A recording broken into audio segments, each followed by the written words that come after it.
एक एक्सपेक्टेशन है कि आप सिटीजन हैं जो कि इस देश का फ्यूचर बना सकते हैं, बिगाड़ सकते हैं। आप जानते हैं कौन पार्टी अच्छी है, कौन बुरी है, एट्सेट्रा। अगर ऐसा है तो क्यों नहीं आप के ऑर्गेनाइजेशंस उस लार्जर चॉइस से कनेक्ट करें। मैं समझ सकता हूं अगर ये क्लास 5वीं 6वीं के बच्चों के साथ किया जा रहा हो तो आपकी बात को मैं मानूंगा कि हाँ ये नहीं करना चाहिए। 8वीं 10वीं के बच्चों से 10वीं तक भी मैं कहूँगा कि शायद ये नहीं करना चाहिए, लेकिन कॉलेज यूनिवर्सिटी के लोग क्यों ना करें ये। दूसरा, आपने कहा स्टूडेंट का जो इंटरेस्ट है वहाँ तक लिमिट हो। स्टूडेंट का इंटरेस्ट क्या है? क्या स्टूडेंट का इंटरेस्ट सिर्फ ये है कि फीस बढ़ जाए, ना बढ़े, हॉस्टल का फीस कम रहे, कैंटीन में खाना अच्छा मिल जाए? क्या इस देश का फ्यूचर जो है स्टूडेंट का सबसे बड़ा इंटरेस्ट नहीं है? यूनिवर्सिटी से बाहर जाएगा, नौकरी नहीं है, ऐसा देश हो जहां बाहर जाके मुझे नौकरी मिले, काम मिले, मुझे इज्जत मिले। क्या स्टूडेंट का ये इंटरेस्ट नहीं होना चाहिए? होना चाहिए। मैं तो स्टूडेंट के इंटरेस्ट को इस मायने में समझता हूँ। इनफैक्ट मुझे बीमारी उसमें लगती है जब सारी स्टूडेंट पॉलिटिक्स, सिर्फ फीस, एग्जाम्स और इसकी पॉलिटिक्स हो जाती है, तब मुझे परेशानी होती है कि यार इससे फालतू तुम्हें कोई इंटरेस्ट नहीं है क्या? कि एग्जाम पोस्टपोन करवा लो। देश में बहुत जगह पे चलता है politics, student politics, exam postpone करवा लिए। ये उनकी अचीवमेंट है। कैसी अचीवमेंट है भाई? फीस को तो फिर भी मैं समझ सकता हूँ, ये तो एक रियल इशू है। तो I would urge you to think of exactly the opposite of what you said, that it is that student politics is best only when it addresses the larger issues of our society. That connection of student organizations with political parties should be welcomed. अगर कोई छुपाता है तो गड़बड़ है। जब तक मुझे पता है कि आयसा और CPI-ML का क्या रिलेशनशिप है, SFI का और CPM का क्या रिलेशनशिप है, NSUI और कांग्रेस का क्या है, और ABVP और BJP का क्या है, जब तक मुझे पता है तब तक इसमें कोई बुराई नहीं है। As a matter of fact मुझे लगता है कि इसका ना होना बहुत बड़ी बुराई है, क्योंकि अगर कॉलेज यूनिवर्सिटी से रिक्रूट नहीं करेंगी पॉलिटिकल पार्टीज तो कहां से करेंगी रिक्रूट? इतना बड़ा फ्रॉड इस देश में चलता है। हम कहते हैं हाय हाय पॉलिटिक्स में कितने खराब लोग आ रहे हैं, हाय हाय पॉलिटिक्स में कितना करप्शन हो रहा है, और कहते हैं कि ना ना ना यंग लोग पॉलिटिक्स में ना आ जाएं, रोक दो रोक दो। What kind of hypocrisy is that? So I would like political parties to recruit people from universities, and that is the best tradition not just of India, it's the best tradition all over the world. तो मुझे लगता है इस पे आप सोचें कि एक दूसरा पर्सपेक्टिव हो सकता है। मेरे दूसरे साथी का सवाल था, sorry I could write, new liberalism. हाँ, न्यू लिबरलिज्म आपका था कि क्या ये हम मल्टीपल फॉर्म्स ऑफ पॉलिटिक्स के बारे में सोच सकते हैं बिना न्यू लिबरलिज्म को चैलेंज किए? I agree and I disagree. I agree that among the many things that you have to challenge is neoliberalism as well. But neoliberalism is not the only challenge. आपको patriarchy को भी करना पड़ेगा, आपको Brahmanism को भी contest करना पड़ेगा, आपको मैं इंक्रीजिंगली सोचता हूँ लैंग्वेज का सवाल, और लैंग्वेज में जो पावर रिलेशंस एम्बेडेड हैं उसके बारे में भी सोचना पड़ेगा। तो ये जो कैटेगराइजेशन और ये सब जो मैंने ऑफर किया बहुत प्रिलिमिनरी तौर पे, it's not merely about last 20 years. I personally think one of the persons who practiced in the deepest form, who was more political than most people in politics, was Mahatma Gandhi, because he practiced all these 5 forms of politics simultaneously. बहुत कम लोगों ने किया। उस मायने में he was more revolutionary than people who call themselves revolutionary or who we call revolutionaries. तो सिर्फ उस तक लिमिटेड नहीं है, लेकिन हाँ मैं बिल्कुल सहमत हूँ कि न्यू लिबरलिज्म को आपको क्वेश्चन करना पड़ेगा, जिसे न्यू लिबरलिज्म कहा जाता है। उम्मीद किस चीज में है? उम्मीद, एक सीरियस बात कह देता हूँ और एक डायलॉग दे दूंगा, दोनों बता देता हूँ आपको। सीरियस चीज ये है कि हमारे पास जो कल्चरल रिसोर्सेज हैं बहुत गहरे हैं। ये जो लोग आज इस देश पे राज कर रहे हैं, जिस आइडियोलॉजीज के जरिए राज कर रहे हैं, इतनी शैलो है ये, it cannot stand any serious scrutiny, it cannot stand, एक तो रैशनल और साइंस की स्क्रूटनी हुई, उसको छोड़ दीजिए, ये हमारी कल्चरल ट्रेडिशंस की स्क्रूटनी स्टैंड नहीं कर सकते हैं। तो मुझे विश्वास है हमारे देश की मिट्टी में, मुझे यकीन है। पहले था, एक जनरल लेवल पे था, फिर मैंने भारत जोड़ो यात्रा की, 4000 किलोमीटर में शायद 2,500-3 हज़ार मैं भी चला, बहुत ऑर्डिनरी लोगों से मिला, वैसे भी मिलता हूँ, ऐसा नहीं कि पहली बार मिल रहा था, मैं मिलता रहता हूँ। मगर एक मुझे यकीन हुआ कि ये देश दिल्ली के ड्राइंग रूम्स से कहीं बहुत बड़ा है, और दिल्ली के ड्राइंग रूम्स की जो टॉक्सिसिटी है और ये जो टोटल कैप्चर, माइंड कैप्चर हो गया है, वो इस देश के ऑर्डिनरी लोगों का अभी नहीं हुआ है। तो मुझे उम्मीद उसमें है, मुझे उम्मीद इसमें है कि इस देश के प्रधानमंत्री भी जब विदेश जाते हैं तो ये नहीं कह सकते कि मैं गॉडसे के देश से आया हूँ, अभी भी कहते हैं मैं गांधी के देश से आया हूँ, बेचारे अभी भी इतनी हिम्मत नहीं है इन लोगों की, है ना। और मुझे उम्मीद इस बात में है कि जब मैं उत्तर प्रदेश के छोटे से गांव के बहुत कमज़ोर घर में जाता हूँ, वहाँ मुझे 3 तस्वीर लगी हुई दिखती हैं, जिसमें संत रविदास की तस्वीर है, बुद्ध की तस्वीर है और बाबा साहेब अम्बेडकर की तस्वीर है। उसमें मुझे उम्मीद दिखाई देती है। अब आपको डायलॉग दे देता हूँ। डायलॉग शशि कपूर का है, जो वो पूछता है, जब अमिताभ बच्चन उससे पूछता है कि मेरे पास गाड़ी है, मेरे पास बंगला है, तुम्हारे पास क्या है, और वो कहता है मेरे पास माँ है ना। इसे याद रखिए, सिर्फ डायलॉग नहीं है, हमारे पास माँ है, हमारे पास इस देश की मिट्टी है, इस देश का संविधान है, इस देश की आज़ादी का आंदोलन है, बहुत कुछ है हमारे पास। इतने हम कमज़ोर हैं नहीं जितना हम दिखते हैं।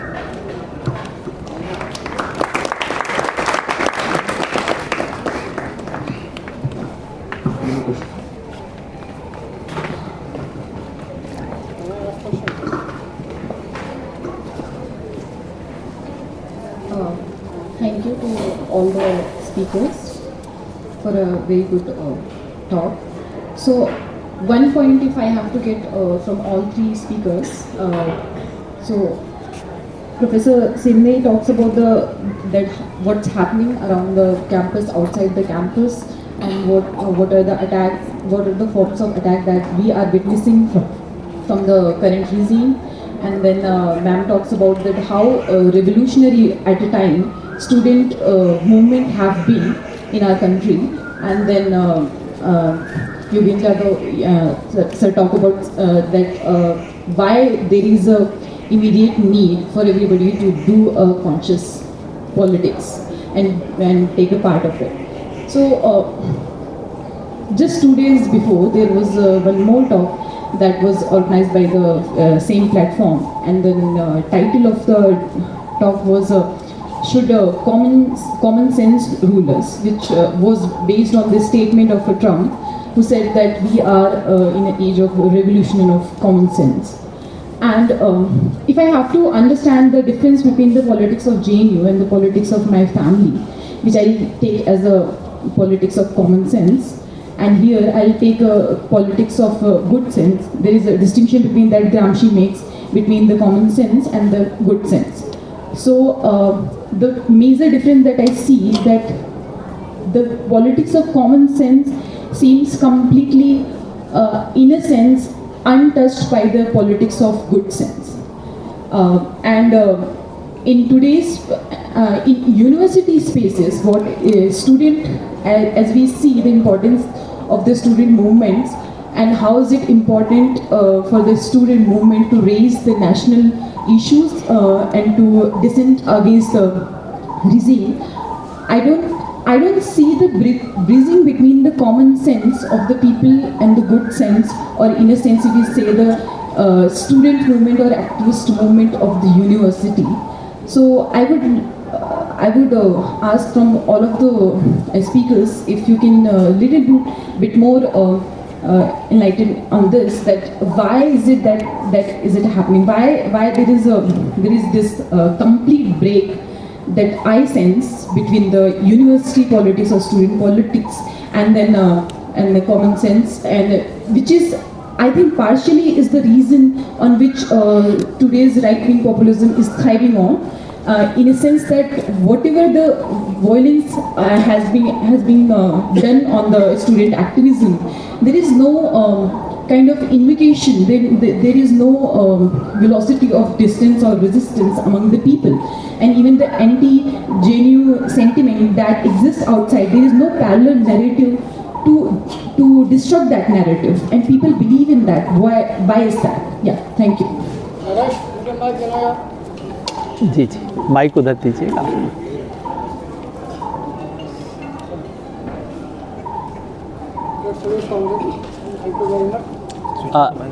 माइक स्विच ऑन कर लीजिए. थैंक यू वेरी मच, और प्रदीप सर को भी और कांग्रेस सुचेता को भी इतनी अच्छी स्पीच के लिए. मैं सुनीता कांग्रेस से पूछना चाहता हूँ, जैसा कि अभी पूरा स्ट्रक्चर ही सेफनाइज हो चुका है, तो इंटरव्यूज़, पीएचडी के इंटरव्यूज़ हों या क्लासेस हो, वो भी सेफनाइज हो चुकी हैं. क्लास में प्रोफेसर ये कहते हैं कि 120 बच्चों की क्लास है, तो हर एक से मैं क्वेश्चन का जवाब नहीं दे सकता. एक बात तो ये है. दूसरा, इंटरव्यूज़ में ऐसा लगता है कि टाइम क्लॉक ऑन हो रखी है, फटाफट लोग क्वेश्चन पूछते हैं. अभी इंटरव्यूज़ कंक्लूड हुए, कुछ ऐसे स्टूडेंट्स हैं जो कि गोल्ड मेडलिस्ट थे ग्रेजुएशन में, लेकिन इनका पीएचडी में सिलेक्शन नहीं हुआ. तो इस तरह का एनवायरनमेंट बदल गया है कैंपस के अंदर. तो कॉमरेड सुचेता से मैं पूछना चाहूँगा, क्योंकि वो 2012-13 तक यहाँ पे थी और अब जो सिनेरियो तो मैं देख ही रहा हूँ, तो कुछ बताएं कि कैंपस का एनवायरनमेंट और क्लास का एनवायरनमेंट उनके टाइम में क्या था. Thank you very much.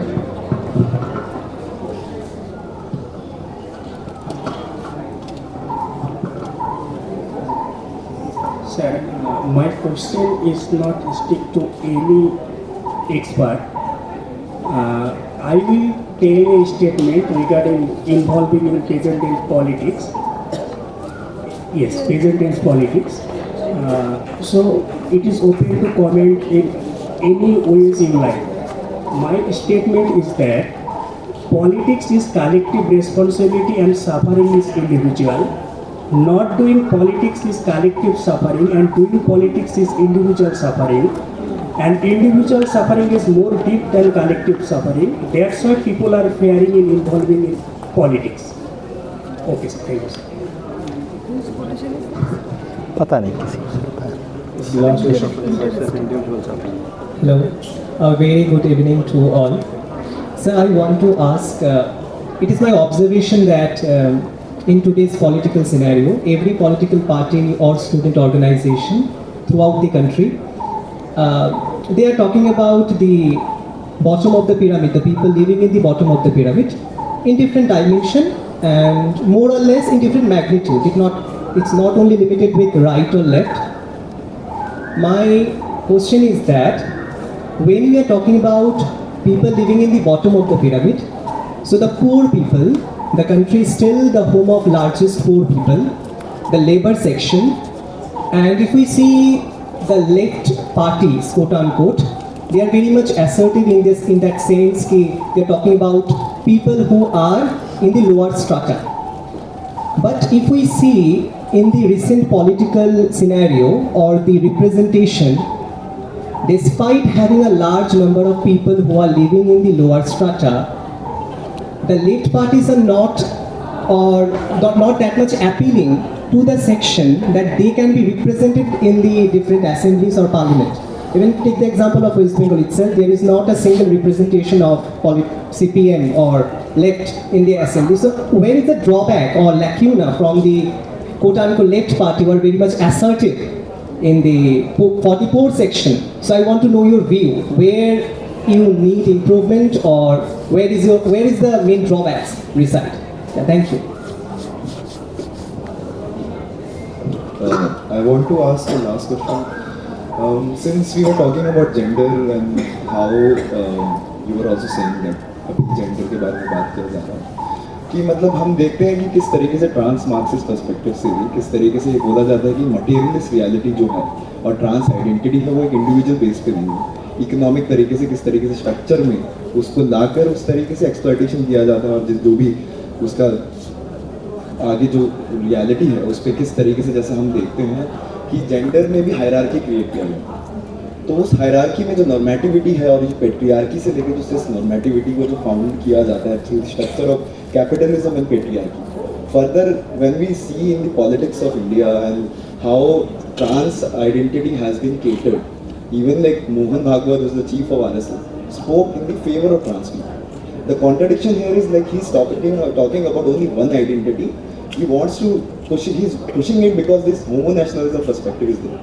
Homo nationalism was given by Jasmeer Kaur about saying that how this homosexuality has been taken as an identity to narrate that fact that how the identity can be a nationalist identity. So further driving from trans Marxists to the contradiction of the identity catering to trans rights.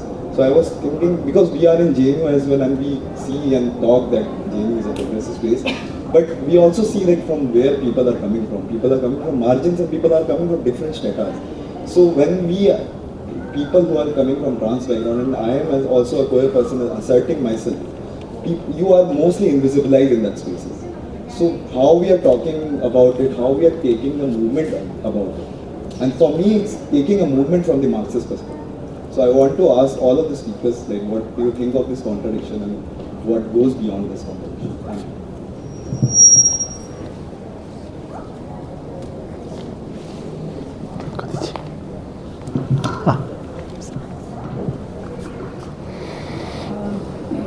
आपसे शुरू करते हैं. Common sense और good sense का बात है. मुझे बस एक कोटेशन याद आ रहा है कि the ruling ideas are always the ideas of the rulers. समाज में अलग अलग तबकों का क्या असर्शन है, पावर में उनका क्या भागीदारी है, और समाज की नियमों से चलता है, उसमें क्या हायरार्की है, वो समाज का कॉमन सेंस बनाता है. हमारे समाज में जाति एक बहुत ही कॉमन सेंस है. जाति के अंदर शादी होना, जाति के मुताबिक रिस्पेक्ट करना, तो वो जातिवाद से पैदा हुआ है. हमारे समाज में क्लासिज्म एक बहुत ही कॉमन सेंस है. क्लास के मुताबिक, कौन किस क्लास से बिलोंग करते हैं उसके मुताबिक लोगों को रिस्पेक्ट देना और अधिकार देना. और घरों के अंदर ये जाति हो, ये जेंडर हो, ये क्लास हो, ये एकदम प्राइमरी सोशल ऑर्गेनाइजेशन जो हमारे समाज में है, फैमिली, वहीं से हम देखते हैं कि बचपन से हमें उन कॉमन सेंसेस को इनकलकेट करवाया जाता है. तो कॉमन सेंस तो बदल सकता है. जेएनयू में कॉमन सेंस है कि रात को 4 बजे लाइब्रेरी जा सकती हैं. हम लोग गए हैं, लड़कियां जाती हैं. लौटते वक्त 24/7 पहले था, अभी तो बंद कर दी हैं. वहाँ पे चाय पी सकते हैं, इसके बारे में कोई बातचीत होता नहीं. कॉमन सेंस भी पॉलिटिक्स से तय होता है. ट्रम्प के लिए कहना ये आसान है क्योंकि वाइट सुप्रीमेसिज्म कॉमन सेंस है और उनके दुनिया में तो वो चाहते हैं कि इस कॉमन सेंस से चले. उनके वर्ल्ड व्यू में अमेरिका फर्स्ट है और रहेगा, और हाथ पैर बांध के तृतीय विश्व के लोगों को अपने घर वापस भेजना, ये उनके दुनिया में कॉमन सेंस है. लेकिन उस कॉमन सेंस को पलट के रख देना और दूसरा कॉमन सेंस पैदा करना, ये प्रोग्रेसिव इंटेलेक्चुअल्स का और एक्टिविस्ट का काम है. हम लोग उसी काम में लगे हुए हैं कि आप जब पावर बैलेंस किसी चीज़ का बदलते हैं, ऑपरेस सेक्शन के पक्ष में पावर बैलेंस बदलते हैं, तो समाज एक हलचल के माध्यम से गुजरती है. वो रेवोल्यूशनरी जो ट्रांसफॉर्मेशन है समाज में दिखता है, और लोग मेहनत से जब समाज बदलते हैं तो उनके कॉमन सेंस का हिस्सा होता है. जेएनयू देखिए, जेएनयू हम लोग जेएनयू के स्टूडेंट हैं और जेएनयू को चर्चा का विषय बना दिया गया है, इसीलिए जेएनयू एक बहुत बड़ा चीज़ लगता है. लेकिन है तो जेएनयू 8000 छात्रों का ही कैंपस है ना. यहाँ पे कुछ प्रोग्रेसिव आइडियाज बोल सकते हैं, हम लोग बोलते हैं, यहाँ पे बहुत कुछ सीखे हैं, इसलिए जेएनयू है. तो अभी जेएनयू, यहाँ पे जेएनयू और कलकत्ता में जादवपुर यूनिवर्सिटी, आपने अभी वार का आर्टिकल भी देखा होगा कि ऐसे कुछ जगह हैं, भारत जैसे देश में जेएनयू क्या है सच में? हाँ ठीक है, निर्मला सीतारमण है, कम्युनिस्ट पार्टी के जनरल सेक्रेटरीज है, एक्टिविस्ट है, बहुत कुछ, लेकिन है तो 8000 छात्र हुए कैंपस। लेकिन जेएनयू से डर क्यों लगता है? क्योंकि जेएनयू से चंदू भी निकल सकते हैं, जेएनयू से निकल के लोग समाज बदलने का काम भी कर सकते हैं।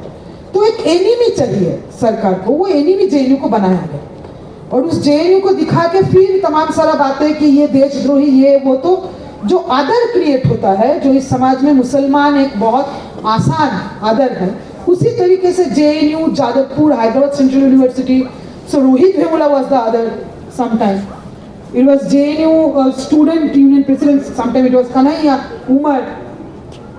अब वो डिस्टेंस कैसे घुचेगा, वो डिस्टेंस कैसे खत्म होगा?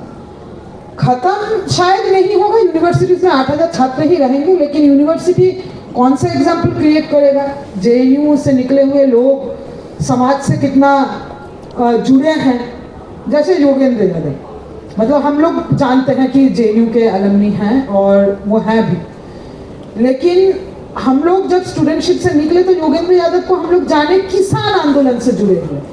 तो अगर आप जो कोऑर्डिनेशन कमेटी किसान आंदोलन का बना, वहाँ पे अगर आप पूछेंगे तो थोड़े जेएनयू के कहलाए जाएंगे, वो तो किसान आंदोलन से जुड़े हुए कोई व्यक्ति है। तो ये डिस्टेंस को खत्म करना मुझे लगता है जेएनयू जैसे यूनिवर्सिटी के स्टूडेंट्स का एक ड्यूटी है, duty to the country and a duty to the society. Our degrees are not badges of honours, you know, it is our rebellion, it is our commitment to the society, that should be the badge of honor. So we should not bother about whether, but you know, that is how we can, हम समाज से मिल सकते हैं। दूसरा साथी ने जो पूछा कि पहले कैसे टीचर्स हुआ करते थे और अभी, तो हाँ ज़रूर पहले जो टीचर्स हुआ करते थे वो ज़रूर आपको एकदम रूढ़िवादी जो आइडियाज़ हैं उसके बारे में उसको चैलेंज करना सिखाते थे। डेमोक्रेटिक होना क्या है, कैंपस के अंदर डेमोक्रेटिक होना क्या है, इसके बारे में बताते हैं। आज के जो प्रोफेसर्स हैं जो खास करके इस रेजिम में रिक्रूट हुए हैं,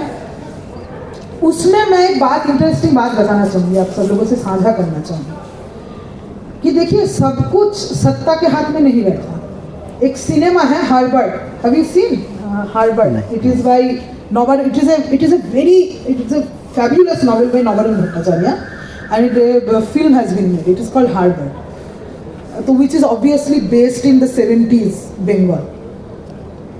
तो हार्वर्ड में एक डायलॉग है जो मेन चरित्र देता है कि जिलेटिन स्टिक वो एक गद्दे में रखा हुआ था, बाद में विस्फोट हुआ। तो सब कुछ दिखता नहीं है, वाइस चांसलर को भी सब कुछ दिख नहीं रहा है। उनको लग रहा है कि बहुत सारे रिक्रूटमेंट्स हुए हैं और जो हुए हैं मेरे ही लॉयल रहेंगे, लेकिन ऐसा है नहीं। तो इसलिए वो भी थोड़ा इंतजार करते, क्योंकि मोदी जी जब जीत के आए थे, विस्फोट हुआ था उधर पुणे में गजेंद्र चौहान के इसके खिलाफ, और फिर वो छात्र आंदोलन चलता रहा। किसानों ने अपना लड़ाई शुरू किया, किसान मुक्ति मार्च निकला, सबसे पहले कोऑर्डिनेशन कमेटी बना, और ये जो कृषि कानूनों के खिलाफ लड़ाई है तो सेकेंड फेज का किसान आंदोलन है। ये तो फर्स्ट फेज में मोदी के पहले रेजिम में ही ये शुरू हो चुका था। तो चाहे टीचर्स कुछ भी पढ़ाए, मैंने अपने बातचीत में ये कहा कि knowledge is a very dangerous thing. हम लोग भी जब ये पूरे प्रक्रिया में एक्टिविस्ट बनेंगे, घर से जो बहस हमारे जैसे लोगों का होता है, और जो हमारे परिवार वाले बोलते हैं कि जेएनयू भेजे भाई, पूरे दुनिया में लोग जानते हैं कि तुम जेएनयू के छात्र हो, पीएचडी की हो, नौकरी नहीं करोगे। तो मैंने तो अपने माँ को यही कहा था कि आपने तो भेजा था पढ़ाने के लिए कि ये पढ़ेगी, तो पढ़ के मेरा दिमाग खुल गया तो मैं क्या करूँ दिमाग की गलती है, मेरा गलती नहीं है। तो इसीलिए चाहे टीचर्स क्लासरूम के अंदर कुछ पढ़ाएं, उनके अपने कुछ सवाल हैं, वो सवाल निकलेंगे, वो सवाल में वो भी ऑर्गेनाइज होंगे, ठीक है। तो चुप तो नहीं कराया जा सकता चीज़ें। हमारे समय भी ऐसा नहीं था कि डिफरेंसेस, पॉलिटिकल डिफरेंसेस जेएनयू में हमेशा रहा है, इवन विद इन लेफ्ट हमेशा रहा है। हम लोग जिस लेफ्ट स्ट्रीम से जुड़े वो तो बहुत नया है, 1990 में बना है आई सा। तो ऐसा नहीं है कि हमारा बहस नहीं होता था टीचर से, बहुत ज़बरदस्त बहस होता था, ठीक है। अभी तो बहस होने का मतलब है कि आपको क्रिमिनलाइज किया जाएगा, वो एक एडेड ये जुड़ा है। लेकिन वो बहस करते हुए नए पॉलिटिकल फोर्सेस का इमरजेंस हुआ है, लोग आगे बढ़े हैं। और एक जो आपका सवाल था कम्युनिस्ट पार्टीज में रिप्रेजेंटेशन के सवाल पे, एक तो अभी बंगाल में किसी लेफ्ट का एमएलए मतलब विधानसभा में कोई रिप्रेजेंटेशन नहीं है, which is very unfortunate. We can discuss it. It has been talked about a lot. There are books that has been written, and you know, we can talk about that. I mean, क्या हुआ 34 साल अगर left front का सरकार था, क्या हुआ कि इतने सालों बाद भी फिर से इलेक्टोरल, क्योंकि वो तो इलेक्टोरल विक्ट्री था 34 सालों का, तो क्या हुआ? तो उसमें बहुत कुछ है, उसमें आएगा। क्योंकि अगर लैंड रिफॉर्म उस लेफ्ट गवर्नमेंट ने किया था तो सिंघू नंदीग्राम भी उसी लेफ्ट गवर्नमेंट के रहते हुए ही हुआ, वो अलग बात है। बाकी जो आप रिप्रेजेंटेशन का सवाल कर रहे हैं, रिप्रेजेंटेशन इलेक्टोरली अगर इस समय देखेंगे, मतलब at this moment of history which can change, which was different earlier, which may be different later also, but at this moment of history, the representation of communist parties inside legislative assemblies or in the parliament, I think a major section comes from the socially oppressed categories, which is a fact right now. लेकिन communist movement में मैं ये नहीं कहूँगी कि इसके बारे में हमेशा इतना ही कॉन्शियसनेस था जितना आज के समय में है। कम्युनिस्ट्स जब ऑर्गेनाइज कर रहे थे तो वो क्लास देख के ऑर्गेनाइज कर रहे थे शायद, लेकिन जब आपने खेतहीन मजदूरों को ऑर्गेनाइज किया और आपने ज़मीन मांगा तो आपने ज़मींदारों के खिलाफ लड़े। और हमारी पार्टी तो बिहार में ये हमारे दुश्मन कहते हैं, मैं कास्ट का नाम लूँगी, मुझे माफ़ कीजिएगा, लेकिन हमारी पार्टी बिहार में जानी जाती है चमारी की पार्टी बोल के, और ये बोल के हमको अपमानित किया करने का कोशिश किया जाता है ना, हम उसको as a badge of honour लेते हैं। तो आज के समय में चीज़ें थोड़ा अलग है और उसमें कम्युनिस्टों की भूमिका है, लेकिन हाँ सोशल रिफॉर्म मूवमेंट का, एसर्शन का, इसका भी भूमिका है। इस बात को मैं एक्नॉलेज करती हूँ, इसको मानना पड़ेगा। यही 3 सवाल था ना, कलेक्टिव एंग्स्ट वर्सेस इंडिविजुअल। हाँ, कलेक्टिव वर्सेस इंडिविजुअल एंग्स्ट। अच्छा। This was about collective. What was your question? What was the terminology? Oh, politics. Politics में हाँ कलेक्टिव वर्सेस हाँ, ये बात तो सही बात है। ये आप सवाल किसी एक एक्टिविस्ट को कर सकते हैं कि मतलब, और वहीं से कोई व्यक्ति फैसला लेता है। मतलब स्टूडेंटशिप का ही अगर बात करें तो आप पढ़ाई लिखाई करके और जेएनयू से जो पढ़ के निकलते हैं, पॉलिटिक्स करके निकलते हैं। एक बहुत ठोस एग्जाम्पल मैंने अपनी ज़िंदगी में देखा है, जब शटडाउन जेएनयू का कैंपेन चला 9 फरवरी इंसिडेंट के बाद, ज़बरदस्त जो जेएनयू के खिलाफ दुष्प्रचार हुआ। मैं जानती हूँ कि जेएनयू से निकले हुए लोग जो अलग अलग जगह ब्यूरोक्रेट्स हैं, यहाँ तक कि CISF, CRPF ऐसे जगहों में लोगों ने जेएनयू को डिफेंड किया है ना। तो वो अपने स्पेसेस में एज ए इंडिविजुअल वो अपना लड़ाई लड़े। तो उन्होंने बोला कि हमें पता है जेएनयू ऐसा जगह नहीं है। कोई आ रहा था राजस्थान के श्री गंगानगर से, मेरे क्लास में CRPF में है, and they said that I know I was in A central university because it was JNU, so they fought their fight because they have seen this collective, you know. And individual decisions, yes, they are very difficult, but they're worth it. They're worth it. I mean, worth it for the kind of life that you want to live.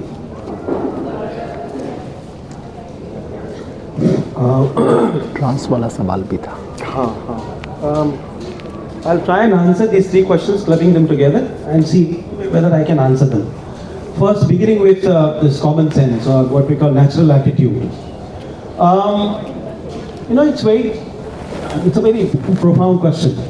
Now, how to dislodge the influence of common sense? Well, I think there are spaces like universities or schools where you get to critically look at whatever you have inherited. And one of the profound institutions that basically naturalizes common sense is family. So a lot of the things that we learn unconsciously, that becomes basically, that structures, these things structure common sense. So common sense can only be dislodged by perhaps unnatural or uncommon sense, or good sense, what Gramsci talked about. So we have to make efforts to basically critically look at whatever we inherit, whether it's your political legacy or family values or anything that you learn, and you should try and revisit critically that we learn. That is, and I think educational institutions. And there are other spaces, even the state, for example.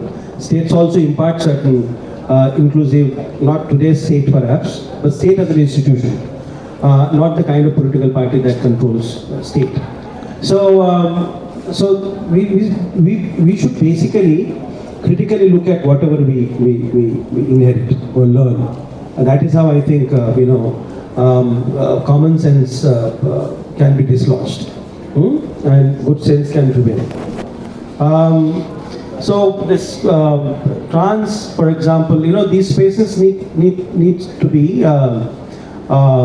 His question. I'm so sorry. Yeah. So no, it's a very critically important question. The kind of assault that is being basically,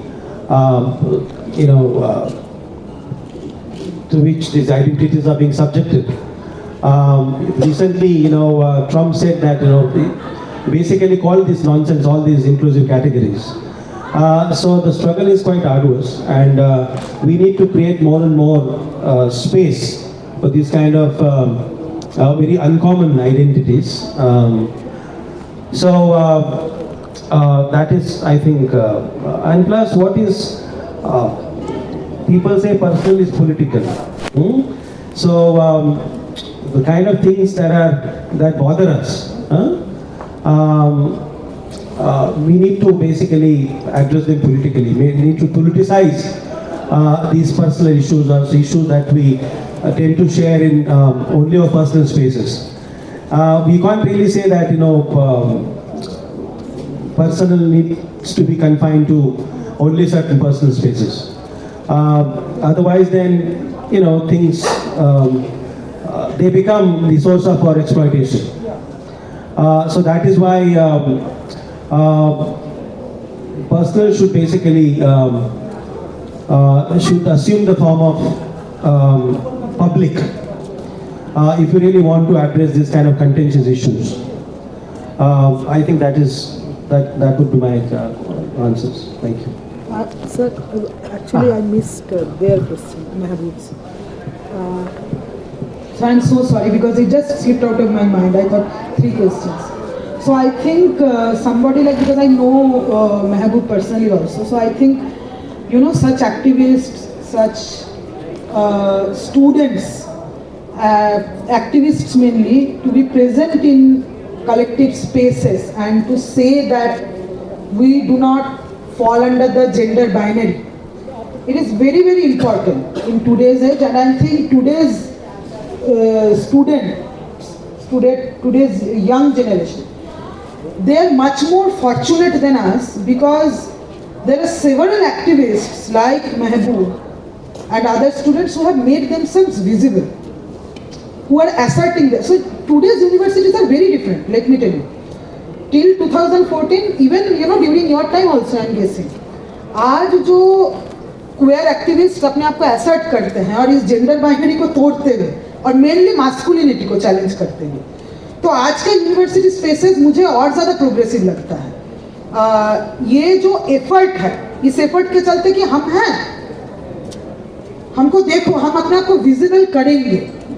ये जो gender binary है, इसको एकदम एक तरीके से इसको challenge किया है, और मास्कुलिनिटी को चैलेंज करने का एक बहुत ही अलग तरीका है.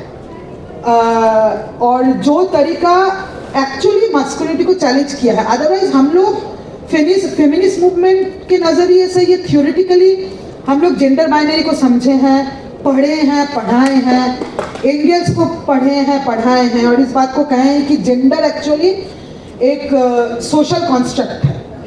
जेंडर सोशल कॉन्स्ट्रक्ट है क्योंकि पैट्रियार्की को चलना है. और उसी एकेडमिक नॉलेज में, उसी मूवमेंट में जब क्वेयर कम्युनिटी अपने आप को एसर्ट किया, तो उसको समझाने का, एक क्लासरूम में बैठ के समझाना, भाषण में समझाना, काम बहुत आसान हो गया मास्कुलिनिटी को चैलेंज करने का. क्योंकि जेंडर बाइनरी ये क्रिएटेड है ये सोशली कॉन्स्ट्रक्टेड है, हिस्टोरिकली क्रिएटेड है ऑपरेशन को कैरी फॉरवर्ड करने के लिए। इसको समझाना आज के समय यूनिवर्सिटी स्पेसेस में बहुत आसान हो गया है, and thanks to all the queer activists, and I think they are the ones, and especially because we come from because we view the world from a Marxist methodology. So I think more and more of queer activists who understand the world from a Marxist methodology will enrich even our knowledge. I am sure मेरा knowledge तो और ज़्यादा enrich होगा। मैं सुनना चाहूँगी और कि कैसे जेंडर को हमारे जो queer activists हैं, मार्क्सिस्ट हैं, वो कैसे देख रहे हैं, वो कैसे समझ रहे हैं, वो कैसे आर्टिकुलेट कर रहे हैं। बहुत देर हो गई है तो मैं बस जल्दी जल्दी जवाब दूंगा सब चीज़ों का। ये जो कॉमन सेंस वाली चीज़ है, इसमें हम कॉमन सेंस को कैसे चेंज किया जाए आप दोनों ने बताया, लेकिन देखिए ना, मान लीजिए आपका कॉमन सेंस है, मैं उसे चेंज करना चाहता हूँ और मैं मैंडेरिन में बात करना शुरू कर दूँ, तो इससे आपका कॉमन सेंस बदलेगा क्या? नहीं, आपको एक शब्द समझ नहीं आएगा मैं क्या बोल रहा हूँ। क्या ये तो हम नहीं कर रहे हैं ऑर्डिनरी लोगों के साथ? मुझे ऐसा लगता है बहुत जी। तो हमारे लिए सबसे आसान चीज़ रेडिकल लोगों के लिए होती है दूसरों पे उंगली उठाना। ये तुम्हारा कॉमन सेंस ठीक करने की ज़रूरत है, तुम्हारा ठीक करने की ज़रूरत है, शायद थोड़ा हमें अपने आप को भी ठीक करने की ज़रूरत है ना। इस देश की फ्रीडम स्ट्रगल में एक बहुत खूबसूरत चीज़ थी, वो ये कि उसने इस देश की कॉमन सेंस, ऑर्डिनरी लोगों की भाषा, सिर्फ भाषा नहीं, मुहावरा, उनकी सेंसिबिलिटी, उनका संस्कार, उससे अपना रिश्ता कभी स्नैप नहीं किया। उनसे झगड़े, उनसे लड़े, उनसे अपोज किया, लेकिन वो एक संवाद का रिश्ता बनाए रखा। और मुझे लगता है इस देश के रेडिकल पॉलिटिक्स की सबसे बड़ी कमज़ोरी, सबसे बड़ी गलती ये है कि उसने उस रिश्ते को स्नैप कर दिया है। और इसलिए जब तक हम इस देश और इस देश में राइट विंग की जो सफलता जो आज कहलाती है, वो राइट विंग आइडियोलॉजी की सफलता नहीं है, वो उस चीज़ की है कि उसने ऑर्डिनरी लोगों की उस कॉमन सेंस, उनके मुहावरे, उनके संस्कार, उसको कनेक्ट करके उसको अपलिफ्ट करना शुरू कर दिया। हाँ हाँ बिल्कुल ठीक है, तो हर एक को अच्छा लगता है भाई ये बात सुन के। तो मेरे लिए, हम लोगों के लिए लेसन, उनके लिए जितने लेसन है वो तो हम हमेशा गिनाते ही रहते हैं। हमें बार बार ये सोचना चाहिए कि हमारे लिए क्या लेसन है। और हमारे लिए लेसन ये है कि आम लोगों की भाषा, संस्कृति, संस्कार, मुहावरा, उससे कैसे हम जुड़े। और ये जेएनयू वालों के लिए तो बेहद ज़रूरी है। मैं जेएनयू में रहा भी हूँ, उसे अंदर से भी देखा है, बाहर से भी देखा है। मैं समझता हूँ जेएनयू और मुनीरका में लगभग उतनी ही दूरी है जितना हिंदुस्तान और अफ्रीका में, तो वो थोड़ा फासला कम होना चाहिए। वो शायद उस सवाल का भी जवाब है जो आपने पूछा था कि एक देश जहाँ इतने बड़े तादाद में गरीब लोग रहते हैं, वहाँ लेफ्ट फेल क्यों हो गया। बाकी एक स्पेसिफिक वेस्ट बंगाल का सवाल है, लेकिन ब्रॉडली क्यों फेल हो गया। और मुझे लगता है, मेरा जवाब आपको अटपटा लगेगा, जरा सोचिएगा बाद में, अगर लेफ्ट के पास थ्योरी ना होती ना तो लेफ्ट सक्सेसफुल हो जाता। Theory is the biggest problem of the Indian left. I'm sure all my friends will be extremely annoyed. But honestly, theory has the advantage that it can make you see things which others can't see. Theory has the disadvantage that it enables you not to see things which are lying in front of your eyes. कहीं ऐसा तो नहीं हुआ left के साथ? जरा सोचिए आप ध्यान से इसके बारे में। नहीं तो बहुत बड़ा सवाल आपने पूछा है, इतने बड़े गरीब और ऑप्रेस लोगों के मुल्क में गरीबों और ऑप्रेसर्स की पार्टी क्यों फेल हो गई? It's a big question, we should think about that.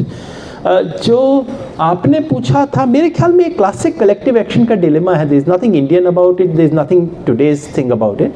Collective action का यही डिलेमा है कि उसका प्राइस इंडिविजुअली पे करना पड़ता है, जिसको हम बहुत सिंपल भाषा में, मुहावरे में, मजाक में कहते हैं कि हर कोई चाहता है भगत सिंह हो लेकिन पड़ोसी के घर में हो, है ना। उसका यही मतलब है कि क्योंकि कॉस्ट उसकी इंडिविजुअल, और इसीलिए पॉलिटिक्स करने वाला काम जो है, पॉलिटिक्स कई मायनों में उस लिहाज की कॉन्शियस पॉलिटिक्स, वो बहुत हीरोइक एक्शन है। मैंने खुद बताया ना, मैं करना चाहता था, 25 साल तक मेरे को हिम्मत नहीं हुई करने की। क्यों नहीं हुई? इन्हीं चीज़ों की वजह से नहीं हुई। लेकिन there is nothing specifically Indian about what you are saying. This is a classic syndrome of problems of collective action. और फाइनली मेरे दोस्त ने जिसने ट्रांस वाला सवाल पूछा था, वो मैं समझता हूँ कि, और मैं बिल्कुल सहमत हूँ मेरे बाकी दोनों दोस्तों ने जो कहा, रेडिकलिज्म को जो चीज़ रेडिकल बनाती है वो यही है कि वो कॉन्स्टेंटली कैटेगरीज को फ्रैक्चर करता रहता है। जैसे ही दलित कैटेगरी एस्टेब्लिश हुई, किसी ने आके महादलित की बात की, वो होगा तो कोई आके नोमैडिक की बात करेगा। कॉन्स्टेंटली उसको फ्रैक्चर करते रहना वही रेडिकल है। और इस लिहाज से जो ट्रांस डिस्कोर्स ने किया है, उसने एक सेटल्ड कैटेगरी को फ्रैक्चर किया है और उसने हमें देखने के तरीके नए दिए हैं। और बात बिल्कुल सही कह रही हैं सुचेता कि उसने मैस्कुलिनिटी के डिस्कोर्स को एक बहुत फ्रेश एंगल से क्वेश्चन करने का हमें औजार दिया है, जिस लिहाज से बहुत बड़ी चीज़ है। आपका सवाल ये था कि क्या ये मार्क्सिस्ट एंगल से ठीक है। मैं तो मार्क्सिस्ट हूँ नहीं, मार्क्सिस्ट अपने आप को नहीं कहता हूँ, लेकिन जितना मार्क्सिज्म समझता हूँ उसके हिसाब से मेरे ख्याल में मार्क्स का, अब देखिए 150 साल हो गए, हमें भी मार्क्स के बारे में, मार्क्स को सिर्फ स्टालिन और लेनिन और मार्क्सिस्ट प्रोफेसर्स की निगाह से नहीं देखना चाहिए, मार्क्स को मार्क्स की निगाह से भी देखना चाहिए। और मार्क्स का मेरे ख्याल में what is most radical about marks is not his political economy, is not his emphasis on class struggle. These are his contingent readings. What is absolutely central to Marx is his historicism. The idea that what we look, things that appear natural are actually shaped by history. Contingency of that is truly radical about Marx's ways of looking at the universe. And that today does not look like Marxist, because Marxism has become common sense of social science. So there are a lot of things that Marx taught us which we today do not call Marxist, because everyone has started practicing it. But that, to my mind, is the deepest insight of Marx, historicism. And that historicism would tell you why Trump's attitude on trans and Mohan Bhagwat's attitude on trans is different. And what is the historicity of that? सो मेरे ख्याल से historicity के principal को अगर हम पकड़ें और बाकी चीज़ों को जो उसके ऊपर लगाई गई थी उन लेयर्स को थोड़ा सा साइड में रख दें, then we'll end up probably being more Marxist as well. Marxist ना भी बने तो क्या हुआ, ट्रुथफुल तो हो जाएंगे ना। Thank you.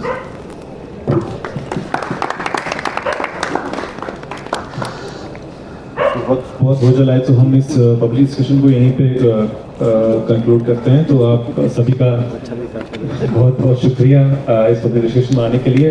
Thank you to all the speakers for such engaging discussion, and we again thank you everyone और specially the organisers of this JNU talks so शुक्रिया। और हम हमारे क्लासरूम्स को, हमारे पब्लिक स्पेसेस को क्लेम करते रहेंगे। हर एक घर हो, अपना कॉलेज हो या फिर काजा हो, हर जगह हम बोलेंगे कि अभी भी हम जिंदा है। हिस्टोरिसिज्म सर ने बताया कि एक बहुत मार्क्स का मेथड कह सकते हैं उसको। उसी तरह हम अपने पुरखों की, अपने लड़ाकों की, अपने हमारे बहुत फिगर जिनसे हम इंस्पायर होते हैं, उनकी लड़ाई हम लड़ते रहेंगे आगे भी, और इसी तरह बातचीत करते रहेंगे, स्पेशली इसी पब्लिक स्फीयर में क्लेम करते रहेंगे। Thank you for coming. Thank you, lovely. अच्छा सुजीता, कैसे जाएंगे? मेरे को जाना पड़ेगा, मैंने ना